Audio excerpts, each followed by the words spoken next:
Today's Surrey Cancer Research Institute seminar series speaker was Miss Adele Francis, consultant breast surgeon at the University Hospital Birmingham and honorary senior lecturer in cancer sciences at the University of Birmingham. Miss Francis, thank you for coming. Your talk today was entitled, Can Breast Cancer Be Overtreated? How the Sloane Project and Loris trial are addressing overtreatment of ductal carcinoma in situ. Could you explain to us briefly what ductal carcinoma in situ is and why there is concern that breast cancer is being overtreated? Yes, ductal carcinoma in situ, we normally call it DCIS, is a diagnosis made usually from screening mammograms where there's lots of microcalcification or white chalky dots on the mammogram, and it is cancer cells within the ducts of a breast.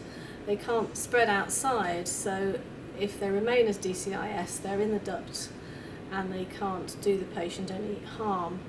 And it's really a disease of screening, so that in patients, in countries where there's no screening program, there's very little DCIS diagnosed. But in countries like the United Kingdom with a screening program, about 20 to 25% of all breast cancers diagnosed are DCIS. There is a concern about overtreatment of DCIS because the Independent Breast Screening Review, when it was published in 2012 in the Lancet, estimated that in terms of overtreatment, one life is saved through the screening program for about 3 patients who have an unnecessary diagnosis or and overtreatment.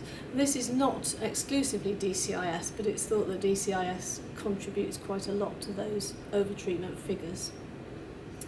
You spoke today about the Sloane Project and Loris trial. You're a chief investigator of Loris. Please tell us a little about the aims of these trials and how they are addressing the issue of overtreatment. So the Loris trial is a national prospective randomised trial, and it's randomising patients who have low-grade DCIS or low intermediate grade DCIS who've either been screen detected or are asymptomatic patients who've had incidental microcalcification, being randomised to standard surgical and adjuvant treatment or to active monitoring with annual mammograms.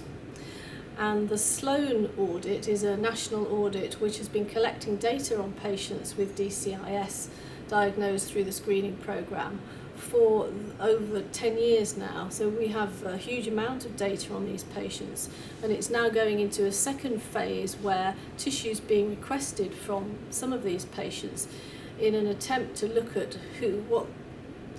which patients are likely to go on and get recurrent disease and those who are not, and issues surrounding research looking into that.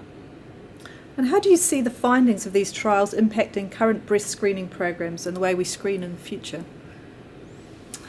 I think that if the Loris trial shows that there is a group of patients with low-grade DCIS or low-risk DCIS whose outcomes are just as good in the active monitoring arm as in the current intervention arm, and by outcomes we're talking about invasive breast cancer in that breast, then in the future patients will be able to make an informed choice if they have one of those diagnoses. I think screening in the future is likely to become, as a result of this but many other trials, more personalised, and there's going to be different imaging techniques in the future as well, and work being looked at patients with certain family histories, who we should be screening and what frequency. Oh, thank you again, Miss Francis, for coming to speak at the Surrey Cancer Research Institute. Thank you for inviting me. I think we're all done. Thank you very much for that. Used to Leslie making me speak into cameras. No, I think that would be great. It's very enjoyable. It's quite a good crowd in the end, a good number of people, I thought. I hope it wasn't too controversial.